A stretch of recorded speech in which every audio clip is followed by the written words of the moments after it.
Hello, everybody.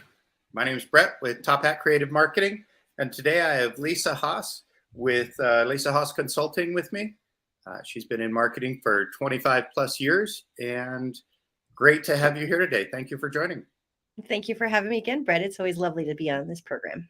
Always fun to have you. This is my first time. My wife's done most of this, so I'm transitioning over, and this is a lot of fun. Really enjoying these conversations.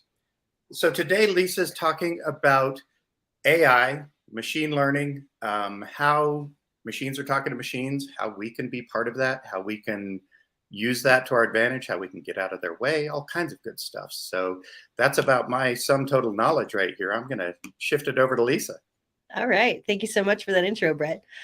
So really my background when I am coming to the table talking about AI specifically is coming from a marketing perspective. We all live in the land of big data nowadays.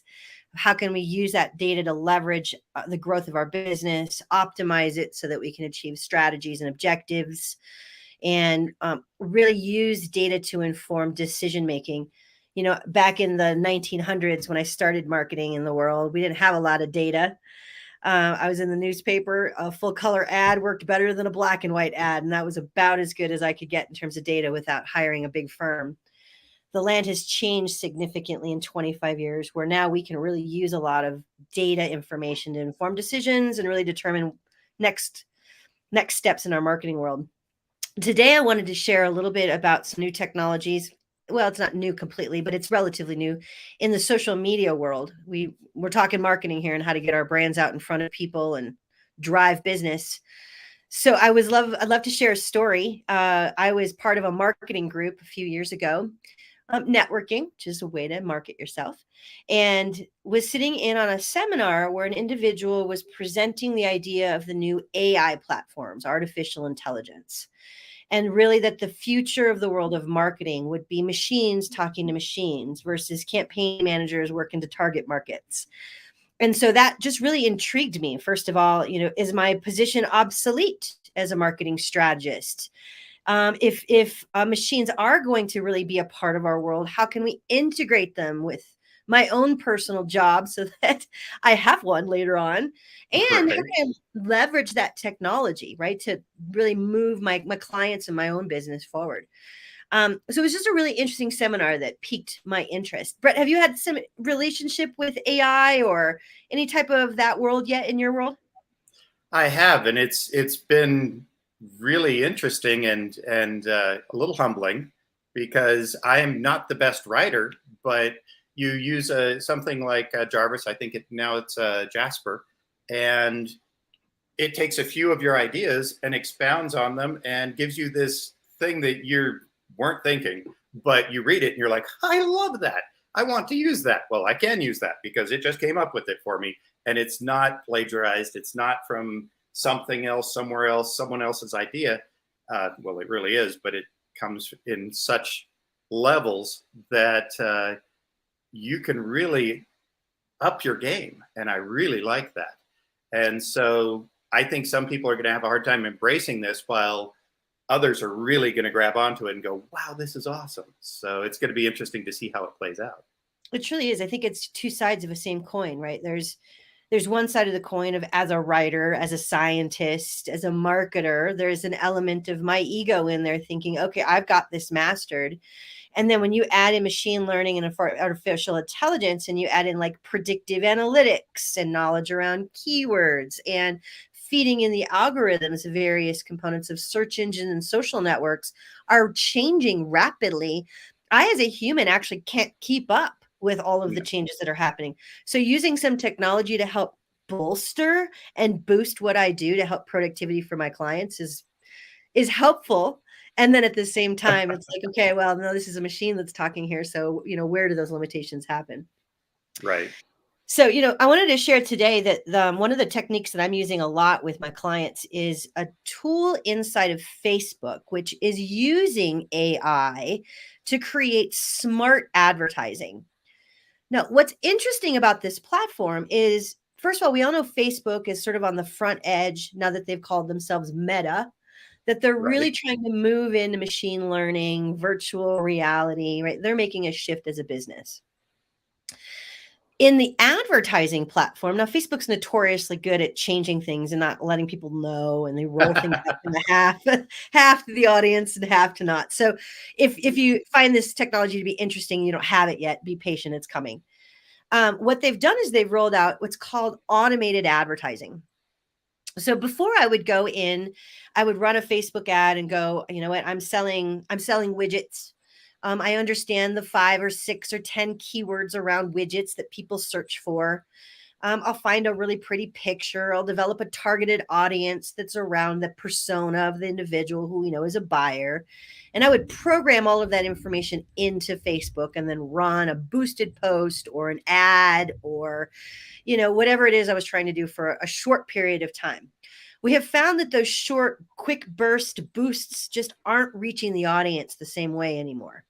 It's being replaced by this new automation. So what Facebook has done is set up a platform where you go and you say, this is the advertising account. Here are my goals and objectives. Do I want website visits? Do I want more people to come to me locally at my brick and mortar? Do I want people to fill out a form on my website? And you define the actual conversion goal that you're looking for when people are engaged with the. That's a little bit different than some of the ads we were running before. When I have my goal then defined, I can add in my 10 keywords, give them a little bit of definition around my audience, and it brings in an automated platform where I can now create 6 mini ads that all run under that same criteria. Now, why this is really interesting, anybody who's been doing marketing for any period of time or has followed me around understands the concept of test, track, adjust, which is how we optimize marketing in general, right? You put it out there, you test it, you adjust it, you optimize, right? You track You're not going to get it right the first time. Never, right? Or the second or the third often, right? Right. So, Brett, you do some of that in your Google world where you're doing some of the optimization? Absolutely. Yeah. So you understand the concept. So what this is doing is allowing me to put up 6 little mini ads where I can test, track, and adjust 6 different things all at once. So that means I don't have to spend as much time. I can ramp up more quickly with my optimization techniques. Right. To be able to do multiple things at once instead of, I just have to stick with one factor, test it, then go in, okay, here's my next one. Now let's test this. That's very cool. It is. And, even for the low budget of Facebook where I can run, for $3 or $5 a day, it's still incredibly affordable to run testing. Then once you have something optimized, you obviously throw money at it and more than $5 a day. But at least I have a kind of a kiddie pool to play in where I can go and see how ads are going to work in real time prior to going out to the mass audiences and really putting a good market budget around it. So what's interesting as well about this platform is each of these mini ads will allow you to upload a different picture, a different headline, and a different description. So you could potentially run 6 different ads and comparing them against one another to see which ad ultimately performs the best. That's one technique. Right. Now, if we know marketing like you and I do, if you have too many variables, you don't actually get an opportunity to drill down to what's really working. Exactly. It might be this or it might be that, or it could be something you didn't really even pay attention to. Right. An algorithm shift might have happened I wasn't aware of at Facebook, and that's why the ad is performing. So best practices and how I'm using this platform is I actually create 3 different sets of ads. So I have 2 ads per set. In that ad, I may have all of the same headline and text and just change out the picture. Or I'll keep all the same pictures and change out the headline. Or I'll keep the pictures and the headlines and change out the text. What I'm doing there is I'm drilling down to what's considered to be an A/B testing platform. Version 1, version 2 with only one variable changed. So I can begin to drill down, it's the image that's driving engagement here, or it's the content that's driving engagement. And then I'll run 3 different sets and I'll run them for about a month. And they get smarter. They go out and look for lookalike audiences. They go out and look for individuals who've been on my website through pixel technology. They go out and look for other individuals who may look like people who engage with my page and begin to set ads up in front of them. So what's cool about that is once I got my 6 ads in place and I've determined, okay, it's this headline and it's this image and it's this text, I can extrapolate out of there, go ahead and put it into the main advertising platform, still using smart technology, but I'm just going to put one ad now, and all of my ad budget's going to go to that one variable. Way better spend, way better way to optimize a market budget other than just sort of throwing it out there and spraying and praying and hoping something works, you know? Exactly. And that's you've got a direction instead of going, oh, it's too much. I can't figure out, it's just gonna take forever to run all this and figure all this out. So this sounds so much easier than the limited knowledge that I've had previously of doing this sort of stuff. Mhm. Sounds like it makes it a lot easier. It does. I'm also using it not just for driving engagement on social, but I have a client that's rebranding right now and is looking for new taglines for their website. So we're doing some tests to see what taglines will get most engagement so that when we bring it out onto the website, we can test it there as well and see, are we optimized for real? Because we're going out and doing our own market research. I don't have to call up a big firm and spend $100,000 to know how my audience is going to work. There's the other part of it, is the money. I mean, to be able to efficiently do this kind of testing was taking a lot of money. Absolutely. Where now you can, for 150, 300, $500, you can know what's going to work instead of guess at what's going to work. And here now we get to, I've been an entrepreneur for a really long time. The famous quote is, well, I know half of my marketing is working. I just can't tell what half, right? Now we can tell maybe 3/4 of what's actually working. There's still some of that soft underbelly that you can't quite measure. But Right. with this type of new technology that's out there and coming more and more prevalent in all of the social networks, we have now a chance to go and really test our theories, even as a person who's not a marketer. So long as you learn to run the technology a little and have a little gray matter where you're analyzing your information, you can actually go out and test some things before you even bring a firm to the table. If you go with a large Absolutely. agency to say, we know that these are the headlines that work, and we just need somebody who knows how to take it to the mass audience, which is not the skill set of the business owner or the team that's in play. Absolutely. And it sounds like this would be really good for smaller and smaller businesses that could never even play in this field before because they didn't have the ad budget. They didn't have the time. They weren't going to do this on their own and figure this out because they're already running a business and have XYZ going. They just don't have the wherewithal to do this, but to be able to either figure it out on their own or come to you and go, Lisa, this sounds a whole lot like what I need. Here's what I want. Can this happen? Yes, exactly. And now it's within reach instead of, like you said, a huge ad agency with a budget of 6 figures and this and that and everything else. Truly, that's one of the things why I got involved in social media 12 years ago, was that I felt it started to level the playing field for the solopreneur and the small business owner. Now, granted, the advertising platforms look a lot different 12 years later because they've discovered there's these laws out there they got to follow. Like, you know, What? exactly. You got to, no age discrimination and some of those things that are out there. So there's certainly been a learning process in the last 12 years, but it is indeed providing a little bit more of a level playing ground for that solopreneur, small business owner to truly come out and test a few things without having massive budgets.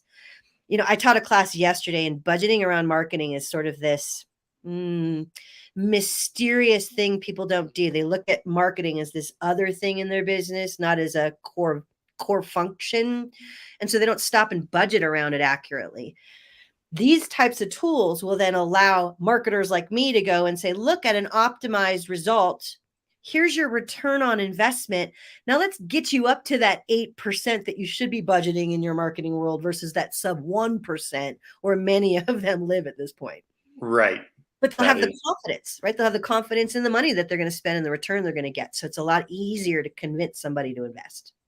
absolutely. That makes perfect sense. And we're doing it all while leveraging machines talking to machines, and we're helping them. Indeed. So yeah, and there are times, I do some Google advertising too. And there's every once in a while I'll go in and mess with something and I'll mess up the AI because they have it as well. And be like, oh, I shouldn't have made that optimization shift. I was listening to myself, not the data. And there will be a line in the sand of, marketers are no longer just involved in the pretty side of the brand. We are now actually in charge of revenue production, data reporting, decision making, stakeholder reviews. So it's a very different world. And I honestly think machines are going to help us make our case for value so long as you stay up with the technology that's involved with this industry. There's the key. Yeah. And that's always the key, whether it's training or technology or relevance. I mean, you have to stay abreast. You sure do. Even more so now than we even did 20 years ago. Things will change based on a trending hashtag somewhere, and all of a sudden your audience is focused somewhere else. I think there might be also some reconciling at some point in the digital fatigue that's happening in this generation, where machines will begin to feed us the data that we want to see. So it will be a little less noisy. But now the other Even side of more. that, right? We also might get a little too myopic with the machines feeding us our content. Right. Exactly. Now we will all be wildly separated in our thoughts and ideas and everything because we're being spoon fed only what we think and want to hear, which is a whole nother subject we have zero time for today. Exactly. But really an interesting one. What's that? So we can tee that up for some future date. Absolutely. Oh, that one's got all kinds of sides and rabbit holes. Absolutely. So, well, thank you so much, Lisa. This has been really interesting and really fun for that small business to either know that it's out there for them to look at themselves or to realize that they can play in this market and hire someone that does not cost them an arm and a leg to get this sort of stuff done and really know what their advertising is, where it's going, that it's hitting the right tone, hitting the right market, and doing well at the whole time. So I really appreciate your time. Hey, you bet, Brett. Thank you so much again for having me. I always enjoy being with you guys. Great. We'll talk to you next time next month, and you have a good one. You do the same. Thank you so much. Bye.